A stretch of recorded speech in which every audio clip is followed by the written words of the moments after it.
నమస్తే welcome to Y news నేను కళ్యాణి అనకాపల్లి మండలం తుమ్మపాల గ్రామం బంగారాజు కళ్యాణ మండపంలో బాబు షూరిటీ మోసం గ్యారంటీ అనే అంశంపై వైఎస్ఆర్సీపీ విస్తృత స్థాయి సమావేశం అనకాపల్లి మండల వైఎస్ఆర్సీపీ అధ్యక్షుడు పెద్దిశెట్టి గోవిందు అధ్యక్షతన జరిగింది। ఈ సమావేశానికి ముఖ్య అతిథిగా అనకాపల్లి నియోజకవర్గ ఇన్ఛార్జ్ మలసాల భరత్ కుమార్ విచ్చేశారు। ఈ సందర్భంగా recalling Chandrababu manifesto QR code ను ఆవిష్కరించారు। అనంతరం మలసాల భరత్ కుమార్ మాట్లాడుతూ కూటమి ప్రభుత్వం అధికారంలోకి వచ్చి ఏడాది దాటినా సూపర్ 6 హామీలను అమలు చేయకుండా రాష్ట్ర ప్రజలను కూటమి ప్రభుత్వం మోసం చేస్తున్నారని అన్నారు। ఇప్పటివరకు అన్నదాత సుఖీభవ అమలు చేయలేదని, మహిళలకు ఉచిత బస్సు సదుపాయం కల్పించలేదని అన్నారు। త్వరలోనే గ్రామస్థాయిలో రచ్చబండ కార్యక్రమం నిర్వహించి ఇంటింటికి వెళ్లి కూటమి ప్రభుత్వం మోసాలను ప్రజలకు వివరిస్తామని తెలిపారు। రీకాలింగ్ చంద్రబాబు మేనిఫెస్టో మోసం గ్యారంటీ అనేటటువంటి కార్యక్రమాన్ని నియోజకవర్గ స్థాయిలో అయిన తర్వాత ఈరోజు అనకాపల్లి మండల తాలూకా విస్తృత సమావేశం ఈరోజు జరుగుతూ ఉంది।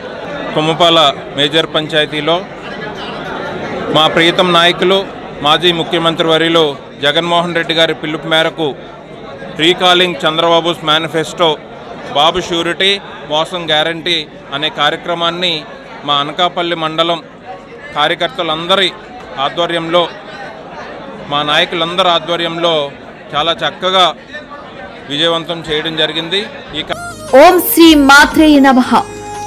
దేవాదాయ ధర్మాదాయ శాఖ ఆంధ్రప్రదేశ్ ప్రభుత్వం శ్రీ శ్రీ శ్రీ తలుపులమ్మ అమ్మవారి దేవస్థానం లోవా తుని మండలం శ్రీ తలుపులమ్మ అమ్మవారి ఆషాఢ మాసోత్సవాల ఆహ్వానం జూన్ 26వ తేదీ నుంచి జూలై 26వ తేదీ వరకు నిర్వహించు పూజా కార్యక్రమాలు। జూన్ 29వ తేదీ ఆదివారం నాడు వివిధ మట్టి గాజులతో అమ్మవారికి ప్రత్యేక అలంకరణ। జూలై 5వ తేదీ స్థిరవారం నాడు అమ్మవారి జన్మ నక్షత్రం స్వాతి సందర్భంగా పంచామృత అభిషేకం।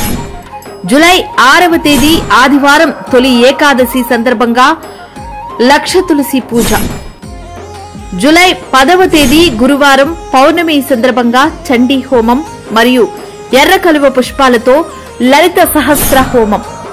జూలై 13వ తేదీ ఆదివారం నాడు వివిధ కూరగాయలతో అమ్మవారిని శాకాంబరీ దేవిగా అలంకరణ। 20వ తేదీ ఆదివారం నాడు బహుళ ఏకాదశి సందర్భంగా అమ్మవారికి బిల్వార్చన మరియు లక్ష కుంకుమార్చన। 23వ తేదీ బుధవారం సాయంత్రం 4 గంటలకు ఘట్టాభిషేకం ఆవాహన।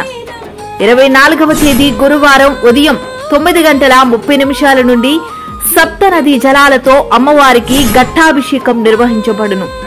పై పూజా కార్యక్రమాల యందు పాల్గొనదలిచిన భక్తులు దేవస్థానం కార్యాలయం నందు సంప్రదించి అమ్మవారి పూజా కార్యక్రమాల్లో పాల్గొని శ్రీ అమ్మవారి కృపకు పాత్రులు కాగలరు। శ్రీ తలుపులమ్మను దర్శించుకో, ఇష్ట కార్యాలను సిద్ధించుకో ఇట్లు ఉప కమిషనర్ మరియు కార్యనిర్వహణ అధికారి లోవ దేవస్థానం లోవా తుని మండలం।